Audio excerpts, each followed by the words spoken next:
এখন বাজছে সকাল 10টা আর আমি এখন থেকে আমার ভিডিওটা শুরু করছি। আমি এলাম এখন রান্নাঘরে, ব্রাশ করে চলে এসেছি। এবার বললামই যে আমার চাটা আমি নিজের মতো করে বানাই, কারণ আমার দিদির চাটা পছন্দ হয় না। তো হ্যাঁ, আমি এখন লিকার চা বানাবো। আর এই যে দিদির এখানে এই যে ওর দুধ চা করে রাখা আছে। আর দিদি রান্না বান্না সবকিছু কমপ্লিট হয়ে গেছে। আজকে বেশ হেভি মেনু হয়েছে, ডিম কষা। তো ডিম কষা খেতে কার না ভালো লাগে বলো, সবারই ভালো লাগে। তো চলো আমি তাড়াতাড়ি আমার চাটা করে নিই, কারণ আমার চাটা করার পর আবার ওদের যে কাজের দিদি আসবে তার আবার চা হবে।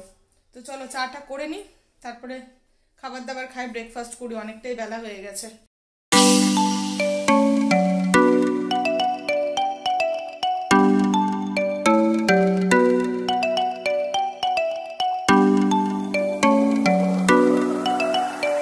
কারি করেছে আর সকালে জলখাবারে আছে চিড়ার পোলাও। আর রাতের ডিনারটাও আজকে খুব সুন্দর আছে। তো চলো রাতের ডিনারটা রাতেই তোমাদেরকে দেখাবো যে রাতে আজকে ডিনারে কি আছে। আর দাঁড়াও ডিমের কারির লুকটা তোমাদেরকে দেখাই, কারণ দুপুরবেলাতে অনেকটাই বেলা হয়ে যায়। তো সেই কারণে তোমাদের সাথে আমি আর মানে কোনো খাওয়া দাওয়া কিছু আর শেয়ার করতে পারি না। 3টে বেজে যায়, তারপরে দিয়ার টিউশন আসার টাইম হয়ে যায়। দিয়ার বন্ধুটা যে এখানে পড়তে আসে সেও চলে আসে। তো সেই কারণে তখন আর হড়বড়িতে আমার আর দুপুরে লাঞ্চটা শেয়ার করা হয় না। সেই জন্য ভাবলাম যে সকালবেলা একবার তোমাদের সাথে লাঞ্চটা শেয়ার করি। দাঁড়াও, আমি বিছানায় শুয়ে শুয়ে স্মেল পাচ্ছিলাম ডিম কষার। দাঁড়াও তোমাদেরকে দেখাচ্ছি। তো এই হচ্ছে আমাদের ডিম কষা। দুভাগে ভাগ করা আছে মনে হয়, হ্যাঁ দুভাগে ভাগ করা আছে, দুটো ভাগে ভাগ করা আছে। একটা হচ্ছে দুপুরবেলার আর একটা হচ্ছে রাত্রেবেলার। তো রাত্রেবেলার ডিম কষা তো আছেই, সাথে আরেকটা ভালো মেনুও আছে, সেটাও তোমাদেরকে দেখাবো যখন রাত্রেবেলা সেই মেনুটা হবে তখন। তো এখন চাটা খাই, আর ওর চা এমনিই রয়েছে। তো চলো ঝটপট চাটা হয়ে যাক। আর এখানে একদম ঠান্ডা নেই, একদম না। কালকে রাত্রেবেলাতে আমাকে ফ্যান চালিয়ে শুতে হয়েছে, গরম লাগছিল রীতিমতো। এই যে জানলাটা থেকে, এই যে জানলাটা দেখছো, এই যে এই জানলাটা থেকে এখন হাওয়া আসছে না, আরাম লাগছে। ঠান্ডাটা কেমন যেন হট করে কমে গেল। পৌষ মাসে এত কম ঠান্ডা, মাঝখানে এতটাই ঠান্ডা পড়েছিল যে মানে মানুষ পাগল হয়ে যাচ্ছিল ওই 4-5 দিনের মতো। কে জানে আমাদের ওয়েস্ট বেঙ্গলে কেমন ঠান্ডা আছে। মা তো বলছে মোটামুটি, খুব বেশি নেই, বাট এইখানে ঠান্ডা একদমই নেই। আর এমনও না যে এটা সমুদ্রের কাছাকাছি এরিয়া, যেমন পুরী টুরি হলে পরেও বলা যায়। তো পুরী থেকে অনেকটাই ডিস্টেন্স সম্বলপুরে, প্রায় 8-9 ঘন্টার মতো। তো জানি না কেন এত তাড়াতাড়ি ঠান্ডাটা কমে গেল। চলো আমার চাটা হয়ে গেছে, যাই চাটা নিয়ে। তো এই যে জলখাবারের চিড়ার পোলাও, এদিকে চা, এদিকে বিস্কুট। এই হচ্ছে সে, ওর সাথে আমার না ঝগড়া হয়েছে, ঠিক আছে? ওর সাথে আমার কালকে ঝগড়া হয়েছে। এই যে ওর কেন ঝগড়া হয়েছে, কেন ঝগড়া হয়েছে জানো? লাইনে থাকো, কি ফোন করেছি নাকি লাইনে থাকো। তো ওর সাথে কালকে আমার একটু ঝগড়া হয়েছে। কি, মাথার বালিশটা রাখা ছিল আমার পায়ের কাছে। মাথার বালিশটা আমার পায়ের কাছে রাখা ছিল, আমি কিন্তু পা দিইনি। আমাকে বলছে এই বালিশটাতে কিন্তু পা দিস না। আমার মাথাটা গরম হয়ে গেছে তখন। তো একটু ওই রকমই, মানে একটু কি বলবো, আমার পিসিরা ওই রকম যে কি জল ঘাটার বাতিক প্রচুর। তো আমার পিসিদের ধাঁচটা ও পেয়েছে। তো কারণ হচ্ছে ও যখন আমি বাপের বাড়িতে যখন যাই, বিশ্বাস করে না, বালিশগুলোতে নাম লিখে রাখে। ওর বালিশটা যদি কেউ টাচ করেছে না, তার ছিনিয়ে আমি বাবা বালিশ বানিয়েছে, আমি সবার জন্য বাবা বালিশ বানিয়েছে, আমি সবার বালিশে নাম লিখে রেখেছি। আমার বালিশে সানুর, জিজু, হ্যাঁ আমি বলেছি যখন আমরা আসবো আমরা এই বালিশগুলো নেবো, আর তাছাড়া যখন বাইরের কেউ আসবে অন্য বালিশ দেবে। তো এটা আমি কি ভুল করেছি বলো তো? এবার আমার দিদি একটু মানে হয়ে গেছে এরকম, এতটা বাতিগ্রস্ত ছিল না। আমার দিদি প্রচন্ড জল ঘাটে, প্রচন্ড মানে এক্সট্রিম পরিমাণে জল ঘাটে। মানে ও যেমন জল ঘাটে তেমন ওর যে কাজের বউ সেও সেরকমই জল ঘাটে। তো ওদের এখানে মানে যে আসবে তার জলের কোনো সমস্যা হবে না, জলের কোনো সমস্যা হবে না। আর পেছন দিক থেকে চিল্লাচ্ছে, কারণ হচ্ছে যদি মানে এই যে ঘরের বাইরে যদি একটু পাটা দিলাম তো বলবে পা ধুতে। ছাদে যদি গেলাম বলবে পা ধুতে, আমি তো ছাদে যাওয়াই ছেড়ে দিয়েছি, বারবার করে পা ধুতে হয় বলে। তো সেই নিয়ে ওর সাথে আমার হয় ঝগড়া। এখন দেখো, এখন ওর বয়স কম আছে, এত জল ঘাটে, যখন বয়সটা আরো বাড়বে তখন তো সমস্যা হয়ে যাবে, কিন্তু কি করবে বোঝে না। মাথা এখন হেনা করবো, মাথাটা শুকাবো, কারণ এখানে সেরকম ঠান্ডা নেই, তো অসুবিধা কিছু নেই। ঝট করে হেনাটা করে নিই। আর হ্যাঁ, 13 তারিখে আমাদের জয়দেব, যেটাকে আমি খুব খুব মিস করছি। মানে এখানে আসারও ইচ্ছে ছিল, আবার জয়দেবটা এমন একটা জিনিস আমাদের, তোমরা জানোই তো, সেই জয়দেবটাকে প্রচণ্ড মিস করছি, প্রচণ্ড মানে প্রচণ্ড। 13 তারিখে যাচ্ছে শানু জয়দেবে, তো 13 থেকে 17 তারিখে আসবে।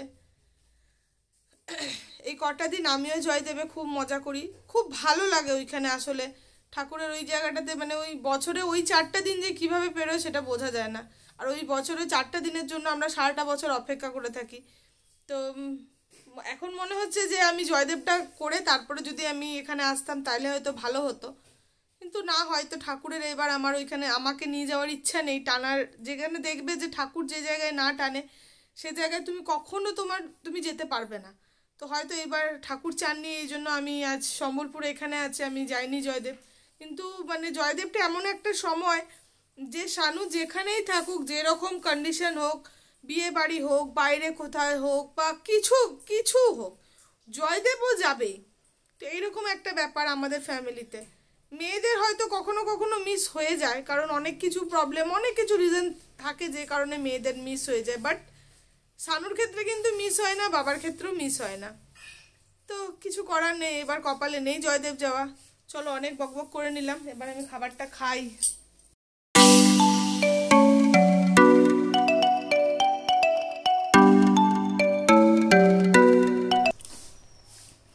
তো এইটা হচ্ছে আমার দিদি জল খাবার, এতগুলো বিস্কুট, ঠিক আছে, আর এই যে 1 বাটি চানাচুর, আর একটা আসছে। চায়ের পরিমাণটা দেখাবো, আমি এখানে চিরা খাচ্ছি, চা আছে, বিস্কুট আছে, দাঁড়াও তোমাদেরকে চায়ের পরিমাণটা দেখায়। তো এই যে চায়ের কোয়ান্টিটি দেখো, এই এত বড় কাপটার এটা পুরো ভরা থাকে, কিন্তু আজকে একটু কমে গেছে, বুঝলি। 1 কাপ পুরো চা, বিস্কুট আর চানাচুর। আর ওর গ্যাসের সমস্যা প্রচুর, ও গ্যাসের সমস্যা। ওই যে চাটা কমে গেল, ওর চাটা কমে গেল, মানে ওই যে বলছে মুখে নিজেই বলছে যে চাটা কমে গেল।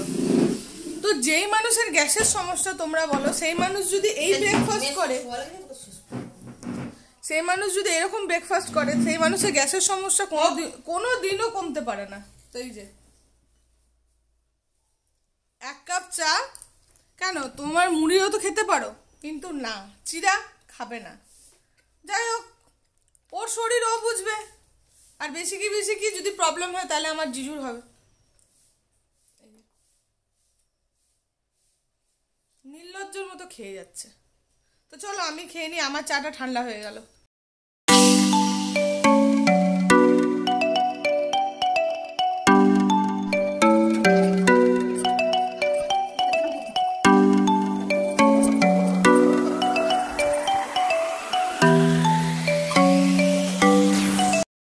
দেখো, তোমাদেরকে যে মন্দিরের সেদিনকে সন্ধ্যাবেলায় আওয়াজ পাচ্ছিলে, তো এটা হচ্ছে সেই গণেশ মন্দির, একদম দিদিদের ঘরের পাশেই।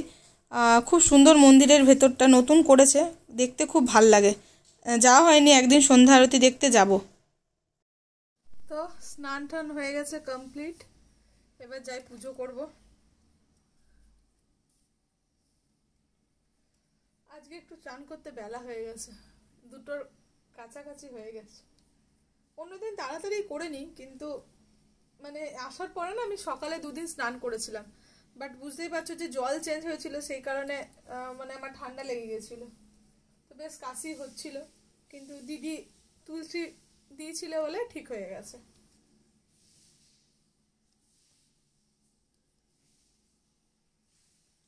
স্নানটা করার পর যেন ফ্রেশ লাগে পুরো, আর যতক্ষণ না স্নান করব ততক্ষণ মনে হয় না ঠান্ডা ঠান্ডা, আর যে স্নানটা করে নিই সে মনে হয় না এবার ঠিক লাগছে। চান করবো না মনে হয় চান করার আগে। চলো তাড়াতাড়ি পুজোটা করে নিই, অনেকটা বেলা হয়ে গেছে।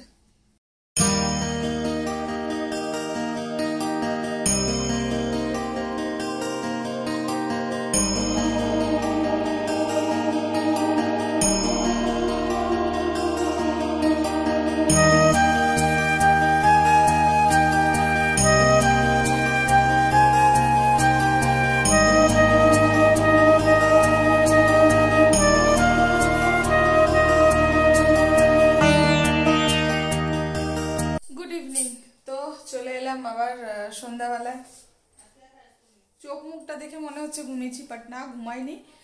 দুপুরবেলায় অল্প ভিডিও দেখতে দেখতে চোখটা হালকা লেগে গেছিলো। তারপরে আবার দিদি স্টুডেন্ট চলে এলো, দিয়ার ক্লাস শুরু হয়ে গেল।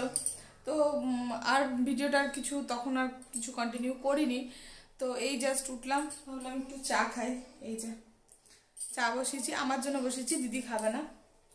তো এখন একটু চাটা খাবো, চা খেতে খেতে একটু টিভি দেখবো। আর আজকে রাত্রেবেলায় বলেছিলাম না, আজকে রাত্রেবেলায় একটু স্পেশাল কিছু। আজকে রাত্রেবেলায় হচ্ছে মটরশুঁটির কচুরি। তো দিদি মটরশুঁটির পুরটা রেডি করে রেখেছে, আর আটাটাও মাখা আছে। তো এবার আটার মধ্যে মটরশুঁটিগুলো ভরবো, বেলবো, ছেঁকে নেবো তেলে। এই হ্যাঁ ঠিকই তো বললাম, আটার মধ্যে মটরশুঁটিগুলো ভেজে লুচি করে ছেঁকে নেবো, তারপরে খাবো। রাত্রে আজকে ডিনারটা হেভি হবে, ডিম কষা আর মটরশুঁটি কচুরি। তো এই যে মটরশুঁটির কচুরির জন্য পুর রেডি আছে, আর এখানে আটা মাখা আছে, শুধু ভোরে বেলার দেরি আছে, ব্যাস। খাওয়ার দেরি আছে। বল কি বল। আর আমার বিছানা ওইখানে রেডি আছে, খাবো দাবো আর শুয়ে পড়বো। ওখানে পাতাই রয়েছে, যেহেতু আজকে দিয়ার দুপুরে যে টিউশনটা থাকে ওইটা হয়নি, স্যার আসেননি কোনো কারণবশত। তো সেই কারণে ওই টিউশনটা যেটা মানে হয় ওর, সেটা ক্যান্সেল হয়ে গেছিলো, বিকেলেরটা হয়েছে। তো সেই কারণে আমি বিছানাটা ওইখানেই পাতা রয়েছে। আর তোমাদের সাথে কথা বলতে বলতে এদিকে আমার চাটাও রেডি কমপ্লিট হয়ে গেছে।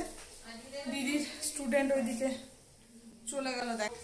আর এদিকে 13 তারিখে শানুরা বেরোবে, সেই জন্য শানু নিজের গোছ গাছ সব প্যাকিং শুরু করে দিয়েছে। এতক্ষণে যদি আমি আসানসোলে থাকতাম তাহলে আমারও গোছ গাছ প্যাকিং সব কিছু রেডি হয়ে যেত। খারাপ তো লাগছে একটু, না খুবই খারাপ লাগছে, বাট কি করব, মনটাকে এবার সান্ত্বনা দিতেই হয়, কিছু করার নেই। খারাপ খুবই লাগছে, বাট তার সত্ত্বেও কিছু করার নেই। আমি অনেকটাই দূরে রয়েছি। আর সব থেকে বড় ব্যাপার হচ্ছে যে আমি হয়তো এটা করতে পারতাম, আগে জয়দেবের মেলা গিয়ে তারপর দিদির বাড়িতে আসতে পারতাম, কিন্তু সেটাও সম্ভব নয়, কারণ দিদিকে আর দিয়াকে ছাড়তে কাউকে না কাউকে আসতেই হতো। বাবার টিকিট কাটা হয়েছিল, বাবার টিকিটটা ক্যান্সেল করে, মানে আমার তখন আসার কোনো কথা ছিল না। বাট হ্যাঁ, তারপরে আমি বললাম যে থাক, বাবা না যাবে না, বাবার যাওয়ার দরকার নেই, আমি চলে যাব। তো বাবার টিকিটটা ক্যান্সেল করে সেই মুহূর্তে বাবার জায়গায় বাবার টিকিটেই আমি এসেছি। আর সেই কারণে ট্রেনে ফার্স্ট মানে অনেকটা প্রবলেমের মধ্যেও পড়েছিলাম। যাই হোক, ঠাকুরের অশেষ কৃপা, সেই প্রবলেমটা ফেস করতে হয়নি। কারণ সৎ পথে থাকলে সত্যি কথা বলতে গেলে একটু কষ্ট হয়, কিন্তু ঠাকুর ঠিক পার করে দেন। তো এই হলো ব্যাপার। কি প্রবলেমে পড়েছিলাম না পড়েছিলাম অতটা এখন বলা যাবে না, মানে বলা যাবে না কেন, বলা যাবে। মানে টিটি এসছিল, তো এবার বাবার নাম ধরুন, বাবার নাম একটা মেল, প্রথম কথা আমি ফিমেল, ওইরকম একজনের টিকিটে আরেকজন ওইরকম ভাবে যাওয়া যায় না। বাট আমরা সেটা জানতাম না আর বুঝতেও পারিনি, আর ট্রেনটাতে প্রচন্ড ভিড় ছিল। তো যাই হোক, আমরা টিটির সাথে কথা বললাম, টিটিকে বললাম তো এরকম ব্যাপার, ওনাকে বোঝানোর পর উনি মানলেন। তারপরে গিয়ে আর কোনো টিকিট আমাদের দিতে হয়নি, কোনো ফাইনও দিতে হয়নি। ওই যে বলে না যে সৎপথে থাকলে, সৎপথের জিনিসটা মানে যেটা পাওয়ার হয় সেটা হয়তো অনেক দেরি হয়, কিন্তু সৎপথে মানে যে জিনিসটা করবে ওটা অনেকটা লং লাস্টিং হয়। তো এই জন্য সবসময় সৎ পথে থেকে সবকিছু করতে হয়। ঠাকুরও জানেন যে আমরা সৎ উদ্দেশ্য নিয়ে সেই মানে আসার এখানে আসছিলাম, উদ্দেশ্যটা কোনো খারাপ ছিল না। কিন্তু হ্যাঁ, একটাই ভুল হয়েছিল যে আমার কোনো টিকিট কাটা হয়নি, আমি বাবার টিকিটে আমি এসেছিলাম। তো যাই হোক, যা হয়েছে হয়ে গেছে, ভালোর মধ্যে পেরিয়ে গেছে। আর নখগুলো কেটে দেওয়ার পর এই যে নেল পালিশ পরেছি, কি বাজে লাগছে দেখতে, ছোট্ট ছোট্ট। আমার নখগুলো খুবই ছোট, খুবই মানে খুবই ছোট। তো এখানে নখ বাড়ালেই ভালো লাগে, কাটার পর বড় বিচ্ছির লাগছে। চলো, বক বক করতে করতে অনেকটাই দেরি হয়ে গেল। যাই, এবার আমি চাটা খেয়ে নিই, তারপরে আবার লুচি করার টাইম হয়ে যাবে, খাওয়ারও টাইম হয়ে যাবে।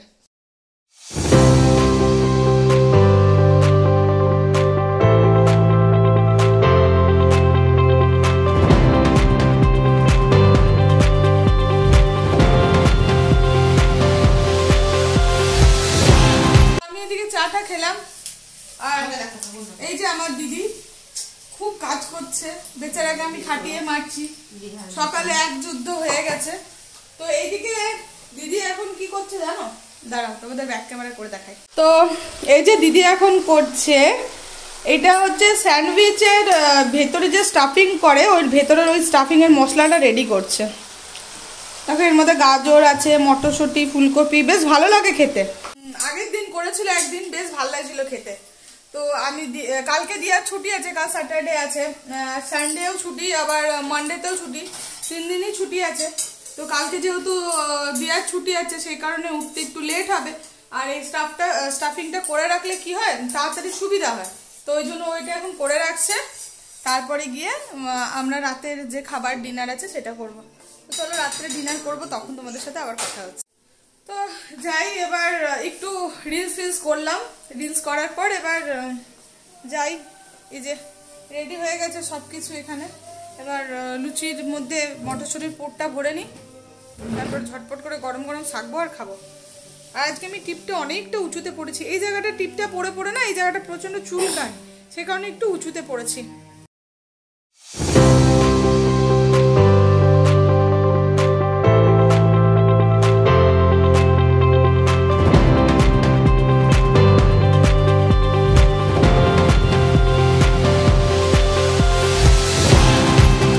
দিদি এদিকে মটরশুঁটির কচুরি ভাজা শুরু করে দিয়েছে।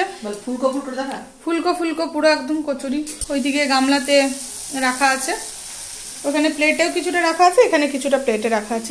এইদিকে দিদির লুচি শাখা শুরু হয়ে গেছে, আমি বেলে দিলাম। ও আটাটা লুচি বলছি, সরি কচুরি।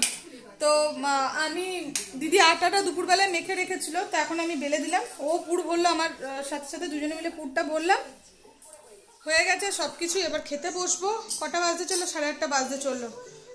দাঁড়া, ফোন টিভির আওয়াজ। তো 8:30 এখনো বাজেনি, 8:30 বাজবে। এবার খাবো দাবো, তারপরে আমি ভিডিও এডিট করব, দিদি ফোন দেখবে, দিয়া পড়তে বসবে।